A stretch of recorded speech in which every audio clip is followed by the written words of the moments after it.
रामनगर नगर परिषद की मतदाता सूची में किए गए व्यापक भ्रष्टाचार और किसान विरोधी कृषि कानूनों के विरोध में रामनगर ब्लॉक कांग्रेस कमेटी और किसान कांग्रेस द्वारा अनिश्चितकालीन धरना प्रदर्शन 11 मार्च से किया जा रहा है।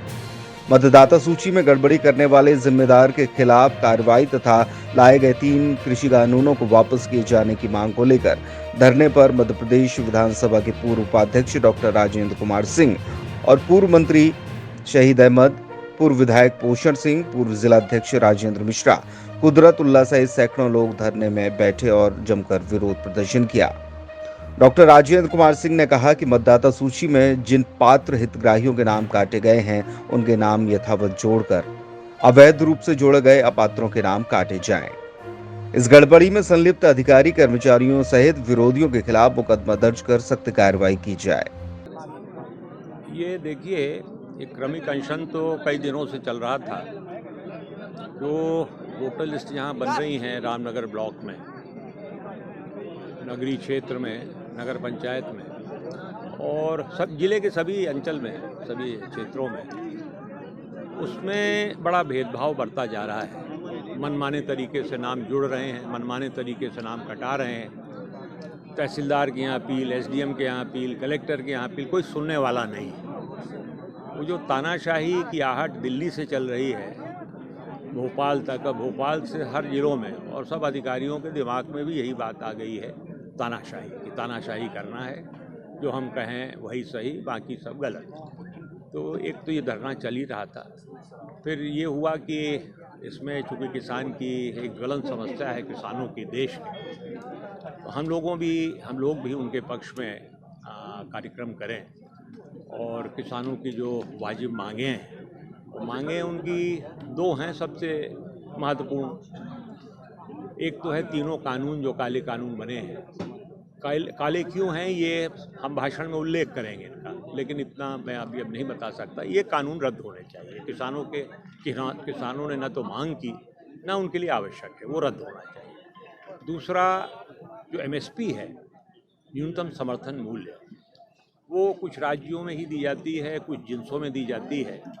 किसान की अगर बेहतरी वास्तव में केंद्र की मोदी की सरकार चाहती है, राज्य की शिवराज सरकार चाहती है, तो हर जिन्स पर किसानों को समर्थन मूल्य मिले, और उसके लिए सिर्फ घोषणा नहीं, कार्यपालिक निर्देश नहीं, इसके लिए कानून बनना चाहिए। तो ये एक बहुत बड़ा ज्वलंत मुद्दा है।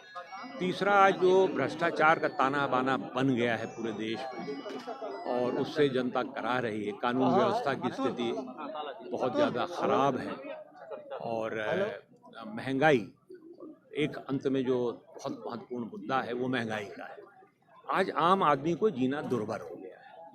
मैं तो कहता हूँ कि जो हमारे बहुत गरीब लोग हैं, जिनको 1 रुपये किलो अनाज मिलता है, लोग ये समझ लेते हैं कि वो संतुष्ट हैं, 1 रुपये किलो अनाज मिल रहा है, लेकिन वो काफ़ी नहीं, उसको और चीज़ें भी खरीदनी पड़ती हैं जीवन में। सारी महंगी हो चुकी हैं। सरसों का तेल आपका 90 रुपये से 160 रुपये हो गया है।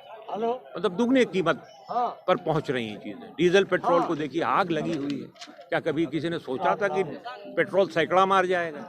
तो सैकड़ा मार गया पेट्रोल। डीजल भी पीछे पीछे चल रहा है।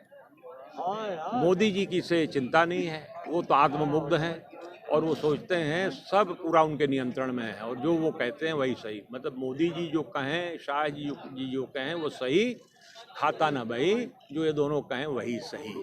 तो इस तरह से देश के हालात हैं। तो इन सब मुद्दों को उजागर करने के लिए हम लोगों ने ये दरअसल